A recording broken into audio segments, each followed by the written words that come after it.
Bonjour et bienvenue sur netpreuve.fr pour tester votre orthographe.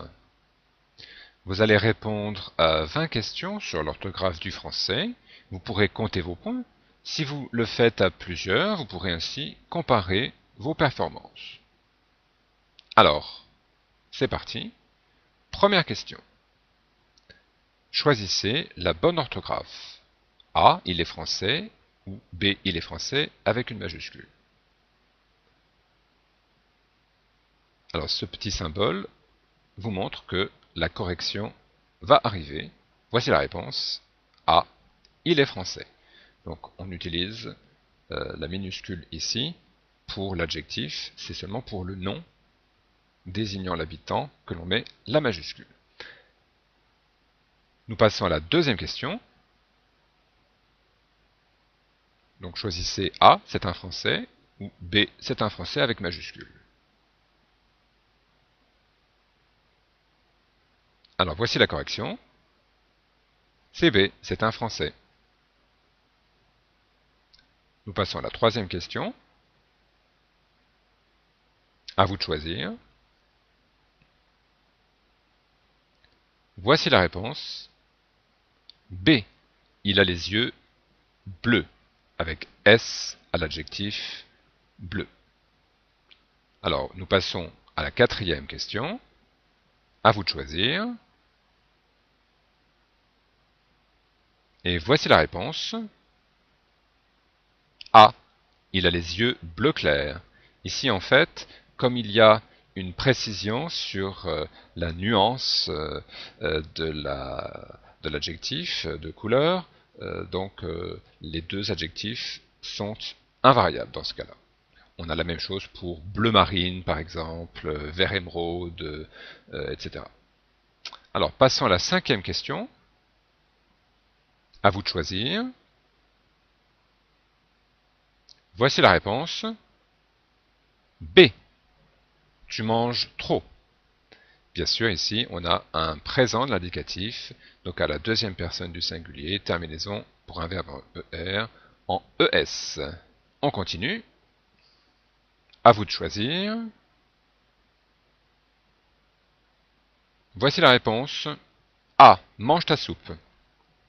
Ici, c'est un impératif présent correspondant à la deuxième personne du singulier. Les verbes en ER ne prennent pas de S dans ce cas-là. On continue. À vous de choisir. Voici la réponse. B. On n'en veut pas. C'est bien une phrase négative, donc ne pas oublier le N de la première partie de la négation. Dans la phrase A, on aurait en fait la liaison on n'en veut pas qui pourrait faire penser qu'on n'aurait pas besoin du N négatif, mais à l'écrit, il faut bien avoir la négation complète. Alors, la huitième question, à vous de choisir. Voici la réponse. A, mon nouvel ami. Donc on a ici un adjectif devant une voyelle, donc qui prend la même prononciation en fait que le féminin, mais avec un seul L pour marquer le masculin. C'est la même chose avec beau qui devient belle par exemple. Alors on continue. À vous de choisir. Et la réponse est A. Il en faut davantage. Donc le mot davantage, qui veut dire plus, s'écrit en un seul mot. Dixième question.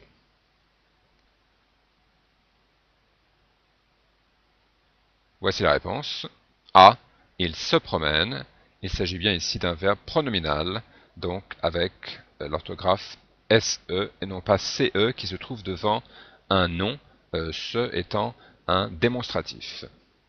Onzième question.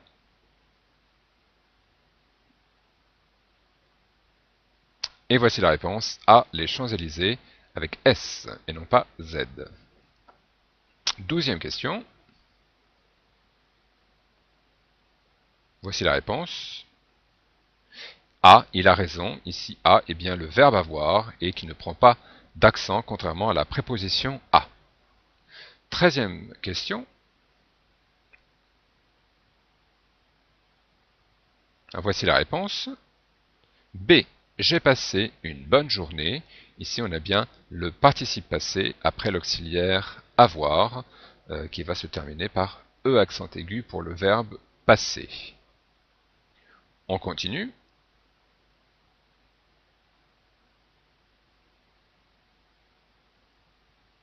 Alors, voici la réponse. B. Tu veux une pomme ou une poire. Donc, ou ici indique le choix et il est sans accent. Contrairement au mot qui désigne un lieu, par exemple où vas-tu, ou l'endroit où je vais, qui lui aurait un accent sur le U. Continuons.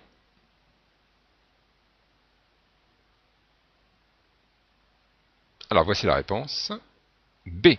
On va à la gare. Donc ici on est bien le sujet, pronom sujet, qui correspond à nous et qui s'écrit ON et non pas le verbe avoir à la troisième personne du pluriel. 16e question. Alors voici la réponse. A. On va se promener. Ici nous avons deux verbes. Le premier, le verbe aller, qui n'est pas un auxiliaire, puisque les auxiliaires sont seulement être ou avoir, qui sont suivis d'un participe passé.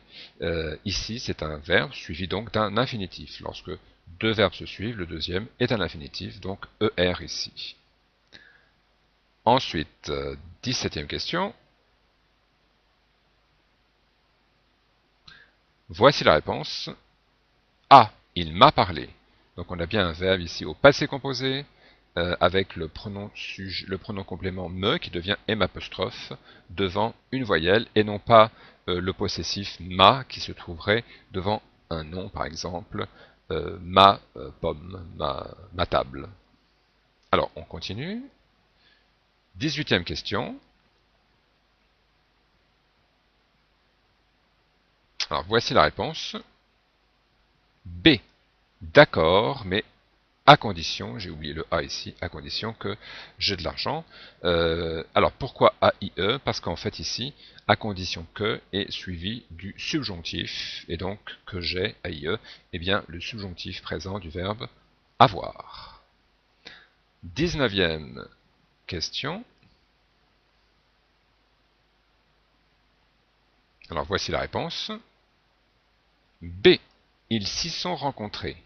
Donc en fait, ici on a un verbe réflexif, pronominal, se rencontrer, et on a le pronom complément Y qui veut dire par exemple à cet endroit, par exemple à Paris, ils se sont rencontrés à Paris, et on remplace à Paris par l'Y.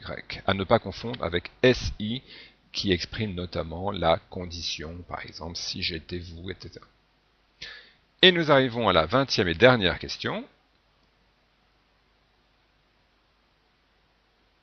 Voici la réponse. B.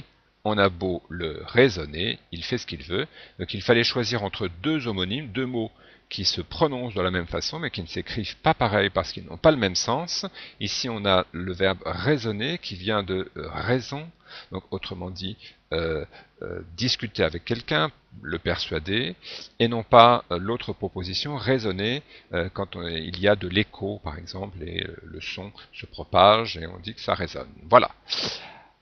Eh bien, vous avez combien de points? Donc vous pouvez compter vos points. Si vous n'êtes pas satisfait de votre score, ne vous inquiétez pas, vous trouverez sur ce site de nombreuses activités pour mieux connaître l'orthographe, par exemple des exercices, des dictées.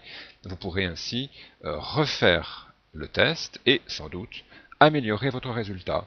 Voilà, eh bien écoutez, à très bientôt sur netprof.fr. Au revoir.